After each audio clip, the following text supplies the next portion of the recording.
Hey folks, welcome back to True Crime Stories, where we cover the most thrilling true crime stories. Before we get going, don't forget to leave a like and subscribe for me. Thanks. And now let's get into today's story. Welcome back, everybody, for another deep dive. Sure. This time, we're going to a place called Oakenwood, Oakenwood. New England. Oh, okay. And seems like a charming little town. You know, beautiful forests, charming houses, rich history. But under the surface of this perfect town, Right. lies a really dark secret. Hmm. A murder mystery that has captivated the town. And the heart of this mystery is the Whispering Woods. The Whispering Woods. Yeah, and it's not just a backdrop. Right. These woods are practically a living thing to these people. I see. You know, steeped in folklore and local legends. And it's in these very woods that the body of Thomas Willoughby, a beloved local artist, was found. So it sounds like we're dealing with a case where the setting itself almost becomes a character. Exactly. The woods, you said, are steeped in folklore, so there's already this sense of mystery and intrigue even before we get into the details of the murder. Right, and I think before we get lost in the woods too much, let's Yeah. meet the key players in the case. Okay, sounds good. So are you ready to unpack this? Absolutely, let's do it. Okay, so let's start with the victim, Thomas Willoughby. Okay. On the surface, he was a successful artist. Beautiful landscape paintings, probably even featured those whispering woods. I bet. But as we dig deeper, a more complicated picture emerges. Oh, how so? Well, for one thing, it seems that Thomas was a bit of a ladies' man, Ah. involving quite a few romantic relationships, even a scandalous affair with a married woman. Oh boy, in a small town like that, Yeah. that's gonna cause some ripples. Big time. And it wasn't just his love life causing friction. Oh, really? It seems like he was also facing some financial difficulties, struggling with a recent art exhibition that didn't go quite as well as he hoped. So we're starting to see some potential motives, maybe some people who wouldn't be too sad to see Thomas go. Yeah, so we've got a victim with a complicated life, maybe some enemies in town. Right. Let's move on to the prime suspect, Okay. Noah Green. Noah Green. And this is where things get really interesting. Okay, I'm listening. Noah is the younger brother of the town sheriff, Sam Green. Oh, wow. Yeah, so talk about a conflict of interest. Yeah, can you imagine trying to investigate your own brother for murder? Oh, it'd be tough. And on top of that, Noah has kind of a troubled past. Uh. Struggling with addiction, a history of impulsive behavior, definitely doesn't paint the picture of a stable and reliable guy. No, it doesn't, and it sounds like there was already some bad blood between Noah and Thomas. Oh, yeah. They clashed publicly over a construction project that Noah was actually spearheading. Really? Thomas, of course, with his artistic sensibilities, was very vocal about protecting the natural beauty of Oakenwood, specifically those whispering woods. I see. So their values and priorities were completely at odds. Yeah, and their arguments, they got pretty heated. Oh, wow. So this wasn't just a quiet disagreement. No, not at all. Wow. Witnesses described like shouting matches, insults, threats. It was That's intense. a whole thing. Okay, so we've got this setup, a missing artist, a volatile suspect, and a backdrop of these mysterious woods. It's like a recipe for disaster. It really is. So what happened next? Well, on the night of October 10th, Thomas disappears. Okay. His last known location, you guessed it, the Whispering Woods. Of course, those woods again. And here's where it gets really chilling. Okay. Several townsfolk who live near the woods, they reported hearing shouts and screams coming from that direction that very night. Oh, wow. So it's like the woods themselves are whispering secrets. Exactly. And that same night, Noah was spotted leaving the local bar, Okay. visibly drunk, enraged, ranting about Thomas to anyone who would listen. Sounds like his anger finally reached a boiling point. Yeah. So picture this. We have a missing artist, a volatile suspect, and a backdrop of whispering woods steeped in folklore. It's like something straight out of a Gothic novel. And this is where the investigation takes a dramatic turn, because near the spot where Thomas was last seen, Yeah. investigators uncover a crucial piece of evidence, What was it? a broken cell phone. A cell phone? Whose was it? Well, that's the thing. They were able to trace it back to Noah. Noah's phone. So he was definitely at the scene? And it gets worse. Oh, no. The messages recovered from that phone were pretty damning. Like what? Threats, insults, even veiled promises of revenge, all directed at Thomas. Wow. Talk about a smoking gun. Right. But if they already had this evidence, why do they need to keep investigating? That's a good question. And honestly, something about that discarded phone bothers me. What do you mean? It feels almost too obvious, like a clue planted to mislead us. You think someone could have wanted to frame Noah? Maybe, and even if Noah's guilty, Right. There's still so much we don't know. Like, why would he leave his phone at the scene? It does seem like a careless mistake for someone trying to get away with murder. Exactly. And what about the other people connected to Thomas? Could they have played a role in his disappearance? Those are all excellent questions, and that's exactly what we're going to be exploring as we delve deeper into this case. Because remember, there's more to this story than meets the eyes. Oakenwood is a town of secrets. I can't wait to uncover them. And we're just beginning to scratch the surface. Yeah. Okay, so we're back and ready to go deeper into those whispering woods. Back into the woods. Figuratively, of course, as we try to, untangle this mystery surrounding Thomas Willoughby's death. And last time we left off with that pretty incriminating piece of evidence. Remember Noah Green's cell phone? Abandoned near the scene of the crime and filled with all those threatening messages? But as we know, there's always more to the story. Oh, absolutely. And while that phone, is a big piece of the puzzle, it doesn't really answer all our questions. Right. They're dealing with a lot of complicated relationships, personal struggles, small town dynamics. I mean, to reduce this case to just one piece of evidence, Right. that would be a real disservice to this intricate narrative. Right. And honestly, something about that discarded phone just bothers me. What do you mean? It feels almost too obvious. Okay. Like a clue that was planted to mislead us. So you're thinking it's possible that someone wanted to frame Noah? Exactly. Okay, interesting. And even if Noah is guilty, there's still so much we don't know. Like what? Like, why would he leave his phone at the scene? It seems like a careless mistake for someone who's trying to, get away with murder. Right. So let's shift our focus back to the night of Thomas's disappearance. You mentioned earlier that several townsfolk reported hearing screams coming from the woods that night. Yeah. What else can you tell us about the timeline of events? Well, the source material gives a pretty detailed account of that evening, October 10th. And it started with a birthday celebration at the local bar, the Oak and Anvil. Okay. Thomas was there, as was Noah. So they were both at the same place just hours before Thomas vanished. Exactly. And the atmosphere was thick with tension. Oh, so did anyone actually witness any interactions between them? Several witnesses described Noah as being agitated, drinking heavily, making these kind of cryptic comments about Thomas. What kind of comments? Like he was fixated on Thomas's recent successes, almost obsessively so. Mm. It was clear that there was a lot of unresolved anger, resentment simmering beneath the surface. So what about Thomas? How was he behaving that night? That's interesting. Witnesses described Thomas as being unusually quiet and withdrawn, Oh, almost like he sensed that negative energy directed at him okay. and was trying to avoid a confrontation. Oh, wow. It's almost like he knew on some level that he was in danger.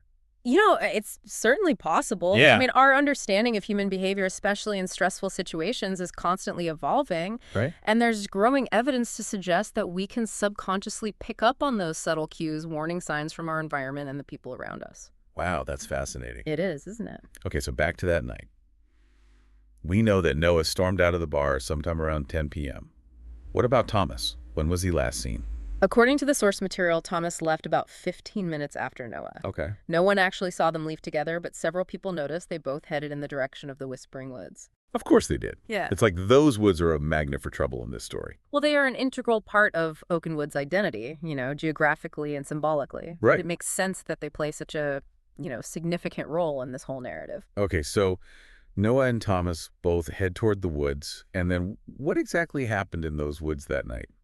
This is where the story takes a really dark turn. Okay. Based on Noah's confession, he encountered Thomas in the woods, and they had a very heated confrontation. Okay. Years of resentment fueled by alcohol and that secluded atmosphere of the woods just boiled over. Oh, man, sounds like a recipe for disaster. It really does. So what triggered the actual physical confrontation?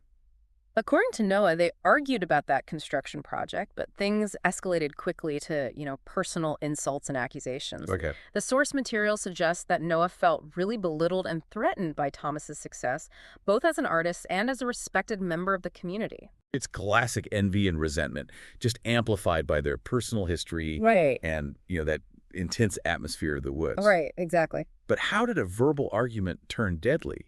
This is where the physical evidence and Noah's confession kind of intertwine. Okay. Noah claimed that during the argument, he just lost control and he struck Thomas. Oh, wow. It was a single blow driven by rage, fueled by alcohol, but it proved fatal. Oh, my God. Thomas stumbled backward, struck his head on a rock, and died almost instantly. So one moment of anger and a life is lost. It's It's just tragic. awful. Yeah. Did investigators confirm that Noah's account matched the forensic evidence? They did. The forensic reports actually corroborate his story. The cause of death was determined to be blunt force trauma to the head, Okay. consistent with Noah's description. So we have a confession that aligns with the forensic evidence. Case closed, right? Well, not so fast. What do you mean? Remember those screams that witnesses reported hearing? Yeah. The timing of those screams doesn't quite match up with Noah's account of the confrontation. Okay, so are you suggesting that there's more to this story than just Noah's confession?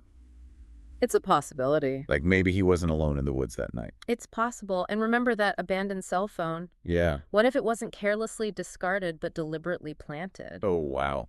What if someone else was involved? Someone who wanted to make sure that Noah took the fall for this. Okay, so if we're going down this rabbit hole, then we need to look at everyone else who was connected to Thomas. Who else had a motive to want him dead? That's where our investigation takes a very fascinating turn. Yeah. We need to shift our focus away from Noah and consider these other individuals whose lives were intersecting with Thomas. Sure. Their stories, their secrets, their potential motives might hold the key to really unlocking the truth about what happened in those woods that night. This is getting good. All right, so welcome back to the final part of our deep dive into the Oakenwood case. And we've got a confession, we've got forensic evidence, but something just doesn't add up. You know, you're right. Something just feels off about this whole thing. Could there be more to this story than meets the eye? That's the question that keeps nagging at me, too. You know, as I'm looking through these sources, we can't ignore those inconsistencies in the timeline, those little whispers of something else happening in the woods that night. Exactly. And let's not forget, we have a whole cast of characters here whose lives were intertwined with Thomas Willoughby's. We've got Coral Meyer, the ambitious journalist. Remember, she was in Oakenwood covering the case for her true crime podcast. Right, Coral. She's a fascinating character, isn't she? She represents that outsider's perspective, you know, the one who comes into town with fresh eyes, determined to uncover the truth. But as she digs deeper, she realizes that the truth is often much more elusive than she initially thought. And what about those secrets? Did Coral uncover anything that could shed some light on Thomas's murder? Well, her investigation definitely stirred up a lot of unease in Oakenwood. Really? She was asking tough questions, poking around in places that some people would rather have left undisturbed. Okay, so maybe she didn't find a smoking gun, but her work helped to illuminate the social dynamics of Oakenwood. Oh, absolutely. She exposed those hidden tensions, the unspoken truths that were simmering beneath that idyllic facade. Okay, so speaking of those hidden tensions, let's move on to another intriguing character, Samantha Willoughby Thomas's sister. Ah, Samantha. From what I've read, their relationship was a real roller coaster ride. Love, resentment, maybe even a bit of jealousy. She loved her brother, but she also struggled to accept his lifestyle choices, his, artistic temperament. You can really sense that struggle in the source material. You know, Samantha, she felt this deep sense of responsibility for Thomas, but at the same time, she harbored this secret shame over his more scandalous behaviors. Oh, wow. Yeah. You know, she was worried about how his actions reflected on their family's reputation, especially in a small town like Oakenwood. Yeah, it's that small town pressure. Everyone knows everyone's business. But did Samantha have any reason to want her brother dead? Well, there's no evidence to suggest that she was directly involved in his death, but her interviews with Coral do reveal a lot of frustration, a lot of anger. Right. She admitted that she often wished her brother would, just settle down and live a normal life. It's a sentiment that I think a lot of siblings can relate to, wanting what's best for your family, even if it means imposing your own definition of normal on them. Right. But wishing someone would change is very different from wanting them dead. Exactly. But her resentment, coupled with her, deep knowledge of her brother's habits, his routines, it makes her an intriguing piece of this puzzle. It does. Okay, so we've got Coral the outsider stirring up trouble with her questions, and Samantha the sister wrestling with this mix of love and resentment. Who else should we consider? Well, we can't overlook Rebecca Hargrove, Thomas's ex-girlfriend. Oh yes, the scorned lover. A classic trope in any good murder mystery. Right. But was there any real animosity between them? From what I gathered from the source material, their breakup was messy, to say the least. Rebecca felt betrayed and abandoned by Thomas, and she wasn't afraid to let him know it. Oh, really? There were several documented instances of public arguments, even a restraining order filed by Thomas at one point. Wow, sounds like their relationship was a powder keg just waiting to explode. It really does. But did Rebecca have the means and the opportunity to actually harm Thomas? While her volatile personality and, history of conflict with Thomas make her a person of interest, there's no evidence directly linking her to the crime. Her alibi for the night of his disappearance checks out, and she had no obvious access to weapons or any indication of premeditation. Okay, so we can't rule her out entirely, but it seems unlikely that she was directly involved in his death. Which brings us to our final suspect, the wild card in this whole case. Who's that? Evelyn Carver, the town fortune teller. Ah, Evelyn. Yeah. She represents that element of folklore, the embodiment of the town's history, those whispers of the woods. Right, and I'm still a little bit skeptical about the whole fortune-telling thing, Yeah. but there's no denying that Evelyn has a certain mystique about her, and she did warn Thomas of impending danger. You're right, she did. She claimed to have had a vision of his demise, a premonition of violence and betrayal. She warned him to be careful to watch his back, but he dismissed her warnings as, the ramblings of an eccentric old woman. Well, in hindsight, maybe he should have listened to her? Maybe. But do you think she was directly involved in his death, or was she just a harmless eccentric who happened to have a knack for predicting the future? There's no evidence to suggest that she had any direct involvement in the crime. Her role seems to be more symbolic, representing that voice of Oakenwood's, past the wisdom and warnings that are so often ignored until it's too late. Wow. Okay, so we've examined all the key players, we've explored their motives, we've scrutinized the evidence. What's your final analysis? Do you think Noah acted alone, or was he a pawn in a larger game?